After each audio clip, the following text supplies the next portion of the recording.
Online ಮೂಲಕ car ಖರೀದಿ ಮಾಡುತ್ತಿರುವವರು ಮತ್ತು ಕಾರನ್ನು ಮಾರಾಟ ಮಾಡ್ತಾ ಇರುವಂಥವ್ರು ನೋಡಲೇಬೇಕಾದಂಥ ಸ್ಟೋರಿ ಇದು. ಮೈಸೂರು ಜಿಲ್ಲಾ ಪೊಲೀಸರು ಭರ್ಜರಿ ಕಾರ್ಯಾಚರಣೆ ನಡೆಸಿ ಆನ್ಲೈನ್ ಮುಖಾಂತರವಾಗಿ ಕಾರು ಮಾರಾಟ ಮತ್ತು ಖರೀದಿ ಮಾಡುವ ಜಾಲವನ್ನು ಪತ್ತೆ ಹಚ್ಚಿದ್ದಾರೆ. ನಾನೀಗ ಮೈಸೂರಿನ SP ಕಚೇರಿಯಲ್ಲಿದ್ದೇನೆ. ನೀವು ನೋಡ್ತಾ ಇರ್ಬೋದು, ಇಲ್ಲಿ ಈ ಒಂದು SP ಕಚೇರಿಯ ಆವರಣದಲ್ಲಿ ನಿಂತಿರುವಂಥ ಈ ಐಷಾರಾಮಿ ಕಾರುಗಳನ್ನು, ಅಂದರೆ ಒಂದು ಜಾಲ ವ್ಯವಸ್ಥಿತವಾಗಿ ಕೆಲಸ ಮಾಡ್ತಾ ಇತ್ತು. ಆನ್ಲೈನ್ ಮುಖಾಂತರವಾಗಿ ಏನು ಕಾರನ್ನು ಮಾರಾಟವನ್ನು ಮಾಡ್ತಾಯಿದ್ರು ಅವರನ್ನು ಸಂಪರ್ಕಿಸುವಂಥದ್ದು, ಅವರಿಂದ ಕಾರನ್ನು ಖರೀದಿ ಮಾಡ್ತೇವೆ ಅಂತೇಳಿ ಅಡ್ವಾನ್ಸ್ ಹಣವನ್ನು ಕೊಟ್ಟು ನಂತರ ಮಿಕ್ಕ ಹಣವನ್ನು ಕೊಡದೆ ವಂಚನೆಯನ್ನು ಮಾಡ್ತಾಯಿದ್ರು. ಅಷ್ಟೇ ಅಲ್ಲ, ಈ ರೀತಿಯಾಗಿ ಮೋಸದಿಂದ ಖರೀದಿ ಮಾಡಿದಂತಹ ಕಾರನ್ನು ಬೇರೆಯವರಿಗೆ ಮಾರಾಟ ಮಾಡಿ ಅವರಿಗೂ ಸಹ ವಂಚನೆ ಮಾಡುವಂಥ ಕೆಲಸವನ್ನು ಮಾಡ್ತಾಯಿದ್ರು. ಮೈಸೂರು ಜಿಲ್ಲಾ ಪೊಲೀಸರು ಯಶಸ್ವಿಯಾದಂತಹ ಕಾರ್ಯಾಚರಣೆಯನ್ನು ಮಾಡಿ ಮೂವರನ್ನು ಬಂಧಿಸುವ ಮುಖಾಂತರವಾಗಿ ಈ ರೀತಿ ಯಾರ್ಯಾರು ವಂಚನೆ ಮಾಡ್ತಾಯಿದ್ರು ಅವರ ಎಡೆಮುರಿ ಕಟ್ಟುವಂಥ ಕೆಲಸವನ್ನು ಮಾಡಿದ್ದಾರೆ. ಯಾಕಂದರೆ ಆನ್ಲೈನ್ ಮುಖಾಂತರವಾಗಿ ಹಣದ ಬಗ್ಗೆ ಏನು ಮೋಸವನ್ನು ಮಾಡುವಂಥದ್ದು ಈ ರೀತಿಯಾದಂಥ ವ್ಯವಸ್ಥಿತವಾಗಿ ನಡೀತಾ ಇತ್ತು. ಈ ರೀತಿಯಾಗಿ ಹೊಸದಾಗಿ ಅಂದರೆ ಕಾರುಗಳನ್ನು ಖರೀದಿ ಮಾಡುವಂಥದ್ದು, ಮಾರಾಟ ಮಾಡುವಲ್ಲೂ ಸಹ ಈ ರೀತಿ ವಂಚನೆಯನ್ನು ಮಾಡ್ತಾ ಇರುವಂಥದ್ದು ಈಗ ಮೈಸೂರು ಪೊಲೀಸರ ಬಲೆಗೆ ಸಿಕ್ಕಿರುವಂಥದ್ದು. ಮೈಸೂರು ಜಿಲ್ಲಾ ಪೊಲೀಸರ ಕಾರ್ಯಾಚರಣೆ ಹೀಗಾಗಿದೆ. ಈ ಬಗ್ಗೆ ಮಾತಾಡಲಿಕ್ಕೆ SP ಮಲ್ಲಿಕಾರ್ಜುನ್ ಬಾಲ್ದಂಡಿ ಅವರು ನಮ್ಮ ಜೊತೆಗಿದ್ದಾರೆ. ಸರ್, ಸಾಮಾನ್ಯವಾಗಿ ಆನ್ಲೈನ್ ಮುಖಾಂತರವಾಗಿ ದುಡ್ಡನ್ನು ದೋಖಾ ಮಾಡುವಂಥದ್ದು, ಮೋಸ ಮಾಡುವಂಥದ್ದು ಆಗ್ತದೆ. ಈಗ ಕಾರಿನ ಒಂದು ಖರೀದಿ ಮಾರಾಟದಲ್ಲೂ ಸಹ ವಂಚನೆ ಮಾಡ್ತಾ ಇದ್ದಾರೆ. ಏನಿದು ಪ್ರಕರಣ ಅಂತ? ಸೊ ಇದು ಪ್ರಕರಣ ಬೆಳಕಿಗೆ ಬಂದಿದ್ದು 18ನೇ ತಾರೀಕು.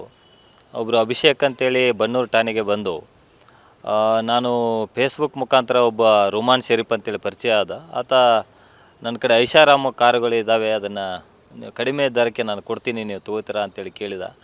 ಅದಾದಮೇಲೆ 2 ಕಾರನ್ನು ನಾನು 5.5 ಲಕ್ಷ ಕೊಟ್ಟು ತೊಗೊಂಡೆ, ಅಡ್ವಾನ್ಸ್ ಕೊಟ್ಟು.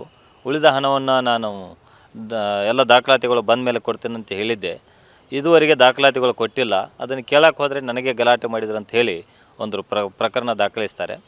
ಸೊ ಈ ಪ್ರಕರಣ ದಾಖಲಿಸಿದ ಮೇಲೆ ಇದೊಂದು ಏನೋ ಬೇರೆ ಥರದ ಪ್ರಕರಣ ಇದೆ ಅಂತೇಳಿ ನಾವು ಸ್ವಲ್ಪ ಗಂಭೀರವಾಗಿ ತೆಗೆದುಕೊಂಡು ಒಂದು ಹೆಚ್ಚಿನ ವಿಚಾರಣೆ ಮಾಡಲಾಗಿ, ಇದು ಬೇರೆ ಬೇರೆ ಪಾಸಿಂಗ್ ಇದ್ದಿದ್ದು, ಬೇರೆ ಬೇರೆ ರಾಜ್ಯದ್ದು ಪಾಸಿಂಗ್ ಇದ್ದ ಗಾಡಿಗಳಿತ್ತು. ಅದನ್ನು ನಾವು ಹೆಚ್ಚಿನ ಒಂದು ವಿಚಾರಣೆ ಮಾಡ್ತಾ ಇರುವಾಗ ಒಬ್ಬ ರುಮಾನ್ ಶರೀಫ್ ಅಂತೇಳಿ ಒಬ್ಬ ಆರೋಪಿತ ಗೊತ್ತಾಗ್ತಾನೆ. ಅವನ ಜೊತೆ ಶಾಬುದ್ದೀನ್ ಅಂತೇಳಿ ಮತ್ತು ಮುಜಾಹಿದ್ ಪಾಷಾ ಅಂತೇಳಿ 3 ಜನ. ಇವರು ಒಬ್ಬನು ಕಾರ್ ಮೆಕ್ಯಾನಿಕಾಗಿ ಕೆಲಸ ಮಾಡ್ತಾ ಇರ್ತಾನೆ, ಇನ್ನೊಬ್ಬ ಡೀಲರ್ ಆಗಿರ್ತಾನೆ, ಇನ್ನೊಬ್ಬ ಹಣ್ಣಿನ ವ್ಯಾಪಾರ ಮಾಡ್ಕೊಂಡಿರ್ತಾನೆ. 3 ಜನ ಸೇರಿಕೊಂಡು ಇವರು ಏನಂತಂತಂದರೆ ಮೆಕ್ಯಾನಿಕ್ಕಾಗಿ ಕೆಲಸ ಮಾಡ್ತಾ ಇರುವಾಗ ಏನು ಜನ ಬರ್ತಾರೆ ಅಲ್ಲಿ, ಕಾರುಗಳನ್ನು ರಿಪೇರಿಗಾಗಿ ತೊಗೊಂಬರ್ತಾರೆ ಅಥವಾ ಸರ್ವಿಸಿಂಗಾಗಿ ತೊಗೊಂಬರ್ತಾರೆ. ಅಂಥವರಿಗೆ ಹೇಳಿ ನಿಮ್ಮ ಕಾರನ್ನು ಒಳ್ಳೆ ರೇಟಿಗೆ ನಾನು ಮಾರಿಸ್ತೀನಿ ಅಂತೇಳಿ ಹೇಳೋದು, ಅಥವಾ ನಿಮಗೆ ಇನ್ನೂ ಒಳ್ಳೆ ಕಾರ್ ನಾವು ಕೊಡಿಸ್ತೀವಿ ಅಂತೇಳಿ ಹೇಳೋದು. ಈ ಥರ ಅವರಿಗೇನು ನಂಬಿಸ್ತಾ ಇರ್ತಾರೆ. ಅದೇ ರೀತಿ ಫೇಸ್ಬುಕ್ ಮುಖಾಂತರ ಸಾಮಾಜಿಕ ಜಾಲತಾಣಗಳಲ್ಲಿ ಈ ಥರ ನಮ್ಮ ಕಡೆ ಒಳ್ಳೊಳ್ಳೆ ಐಷಾರಾಮಿ ಕಾರುಗಳಿದ್ದಾವೆ, ಕಡಿಮೆ ರೇಟಿಗೆ ಕೊಡ್ತೀವಿ ಅಂತೇಳಿ ನಂಬಿಸಿ ಈ ಥರ ಮಾಡ್ತಾಯಿದ್ರು ಅಂಥೇಳಿ ಅವರು ದೂರನ್ನು ಕೊಟ್ಟಿದ್ದ ಆಧಾರದ ಮೇಲೆ ನಾವು 3 ಜನ ಬಂಧಿಸಿದಾಗ ಇಷ್ಟು ಮಾಹಿತಿ ಹೊರಬಂದಿದೆ. ಸೊ ಏನು ಈ ಒಂದು ಪ್ರಕರಣದಲ್ಲಿ ಇದುವರೆಗೆ ಒಟ್ಟು 8 ವಾಹನಗಳನ್ನು ನಾವು ಈಗಾಗಲೇ ಸೀಸ್ ಮಾಡಿದ್ವಿ. ಇನ್ನೂ ಭಾಳಷ್ಟು ವಾಹನಗಳು ಇದೇ ರೀತಿ ಮಾಡುವ ಒಂದು ಸಾಧ್ಯತೆ ಇದೆ. ಹಾಗಾಗಿ ಈ 8 ವಾಹನಗಳನ್ನು ಸೀಸ್ ಮಾಡಿದ್ರಲ್ಲಿ 2 ಇದರಲ್ಲಿ ವೆಹಿಕಲ್ಗಳು ಆಡಿ ಕಂಪ್ನಿಗೆ ಸೇರಿದ್ದು. ಇನ್ನು ವೋಕ್ಸ್ವ್ಯಾಗನ್ ಕಂಪ್ನಿದಿರ್ಬೋದು, ಶೆವರ್ಲೆಟ್ ಕಂಪ್ನಿದಿರ್ಬೋದು,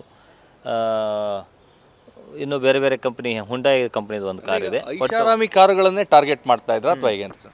ಸೊ ಇವರು ಟಾರ್ಗೆಟ್ ಮಾಡೋದು ಐಷಾರಾಮಿ ಕಾರು. ಅದನ್ನು ನೋಡಿ ಬೇಗ ನಾವು ಸೇಲ್ ಮಾಡ್ಬೋದು ಅಂತೇಳಿ ಒಂದು ಇದರಲ್ಲಿ ಏನಂತಂದರೆ ಇಬ್ಬರು ಮೋಸ.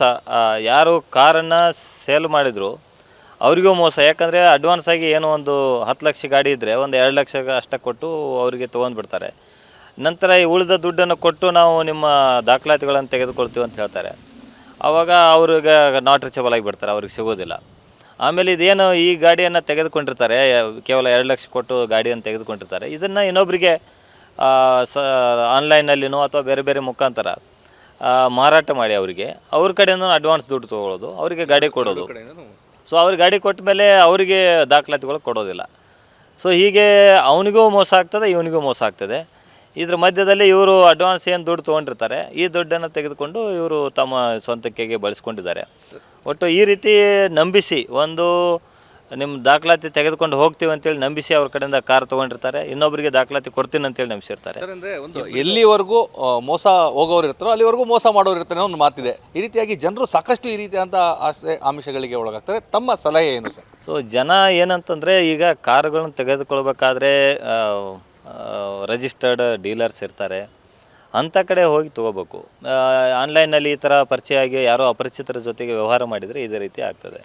ಅದರಲ್ಲಿ ಮುಖ್ಯವಾಗಿ ಇಷ್ಟೊಂದು ಐಷಾರಾಮಿ 70 ಲಕ್ಷದ ಗಾಡಿ ಇದು ಆಡಿ ಕಾರು. ಹಳೇದು ಏನಂತಂತಂದ್ರೆ ಒಂದು 30-40 ಲಕ್ಷ ಮಾರಬೇಕಾಗಿದ್ದ ಕಾರನ್ನು 5.5 ಲಕ್ಷ ಕೊಡ್ತಾರಂತಂದರೆ ಇದು ಜನ ಇದ್ರ ಬಗ್ಗೆ ಯೋಚನೆ ಮಾಡಬೇಕು ತಗೊಳ್ಳೋರು ಸಾರ್ವಜನಿಕರು. ಇದರಲ್ಲಿ ಏನೋ ಒಂದು ಮೋಸ ಆಗ್ತದೆ ನಮಗೆ, ನಾವು ಮೋಸ ಹೋಗ್ತೀವಿ ಅಂತೇಳಿ ಯೋಚನೆ ಮಾಡಬೇಕಾಗಿತ್ತು. ಆದರೆ ಇವರು ಏನೋ ಕಡಿಮೆ ದರದಲ್ಲಿ ಒಳ್ಳೆಯ ಕಾರ್ ಸಿಗ್ತಾ ಇದೆ ಅಂತೇಳಿ ಆ ಒಂದು ದುರಾಸೆಯಿಂದ ತೆಗೆದುಕೊತಾರೆ. ಹಾಗಾಗಿ ಸಾರ್ವಜನಿಕರು ಇದ್ರ ಬಗ್ಗೆ ಸ್ವಲ್ಪ ಹೆಚ್ಚಿನ ಗಮನ ಹರಿಸ್ಬೇಕು.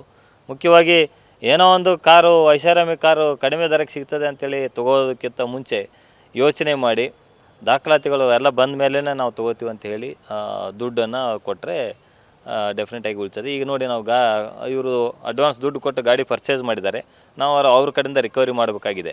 ಸೊ ಅವ್ರಿಗೆ ಗಾಡಿನೂ ಇಲ್ಲ, ದುಡ್ಡು ಇಲ್ಲ. ಸರ್, ಇನ್ನೊಂದು ಕಡೆ ಈ ರೀತಿಯಂಥ ಕೃತ್ಯವನ್ನು ಮಾಡಿಬಿಟ್ಟು ನಾವು ಬಚಾವ್ ಆಗ್ತೇವೆ ಅಂತೇಳಿ ಧೈರ್ಯ ಮಾಡಿಕೊಂಡು ಈ ರೀತಿ ಕೃತ್ಯ ಎಸಗ್ತಾ ಇರುವಂಥವ್ರಿಗೆ ಯಾವ ರೀತಿ ಎಚ್ಚರಿಕೆಯನ್ನು ಕೊಡ್ತೀನಿ? ಸೊ ಈ ಥರ ಎಸಿಗೆ ಇವರು ನಾವು ಪ್ರಕರಣನ ದಾಖಲು ಮಾಡಿರೋದಿಲ್ಲ ಕೆಲವು ಕಡೆ, ಹಂಗಾಗಿ ಇವರು ಬಚಾವ್ ಆಗ್ತಾ ಇರ್ತಾರೆ. ಹಂಗಾಗಿ ನಾನು ಸಾರ್ವಜನಿಕರಿಗೂ ಹೇಳೋದೇನಂತಂದರೆ, ಈ ಥರ ಮೋಸ ಹೋದಾಗ ನೋಡಿ, ಇಷ್ಟೊಂದು ಕಾರುಗಳು ನಾವು ಸೀಸ್ ಮಾಡಿದ್ರಲ್ಲಿ ಒಂದು ಪ್ರಕರಣ ದಾಖಲಾಗಿಲ್ಲ. ಒಂದು ಮಾತ್ರ ಮೊನ್ನೆ ಬೆಂಗಳೂರು ಗ್ರಾಮಾಂತರ ಜಿಲ್ಲೆ ಮಾದನಾಯಕನಹಳ್ಳಿ ಒಂದು ಠಾಣೆಯಲ್ಲಿ ಒಂದು ಪ್ರಕರಣ ದಾಖಲಾಗಿದ್ದ ಬಗ್ಗೆ ಗೊತ್ತಾಯಿತು. ಅದನ್ನು ಬಿಟ್ಟರೆ ಇವು ಯಾವ ಕಾರುಗಳು ಪ್ರಕರಣ ದಾಖಲನೇ ಆಗಿಲ್ಲ. ಸೊ ಅಥವಾ ದಾಖಲಾದರೂ ಆಗಿರ್ಬೋದು, ನಮಗಿನ್ನೂ ಗೊತ್ತಾಗಿಲ್ಲ. ಸೊ ಹಂಗಾಗಿ ಇವರು ಇದೇ ರೀತಿಯ ಒಂದು ಅಡ್ವಾಂಟೇಜ್ ತೆಗೆದುಕೊಂಡು ಪಾರಾಗ್ತಾರೆ.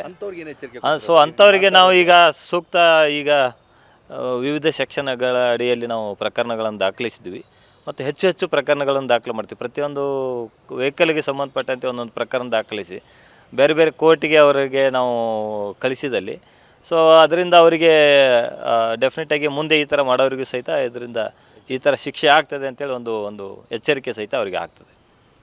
ಇದು SP ಮಲ್ಲಿಕಾರ್ಜುನ್ ಬಲ್ದಂಡಿಯವರ ಮಾತುಗಳು. ಅಂದರೆ ಯಾವುದೇ ಅಪರಾಧ ಕೃತ್ಯ ಮಾಡಿದ್ರೆ ನೀವು ಸಿಕ್ಕಾಕೊಳ್ತೀರಾ, ಹಾಗಾಗಿ ಅಪರಾಧ ಕೃತ್ಯ ಮಾಡಬೇಡಿ. ಇದರ ಜೊತೆಗೆ ಸಾರ್ವಜನಿಕರ ಜವಾಬ್ದಾರಿ ಸಹ ಜಾಸ್ತಿ ಇದೆ. ಯಾರು ಆಮಿಷಗಳು ನೋಡ್ತಾರೆ ಅದಕ್ಕೆ ಬಲಿ ಆಗಬೇಡಿ. ಯಾವುದೇ ವಿಚಾರ ಇದ್ದರೂ ಪೊಲೀಸರ ಗಮನಕ್ಕೆ ತನ್ನಿ. ಅಧಿಕೃತ ಡೀಲರ್ಗಳಿಂದ ಮಾತ್ರ ಕಾರನ್ನು ಖರೀದಿ ಮಾಡಿ ಅನ್ನೋ ಒಂದು ಸಲಹೆಯನ್ನು ಸಹ ನೀಡಿರುವಂಥದ್ದು. ಕ್ಯಾಮ್ರಾ ಪರ್ಸನ್ ಪ್ರಮೋದ್ ಜೊತೆ ರಾಮ್, TV9 ಮೈಸೂರು.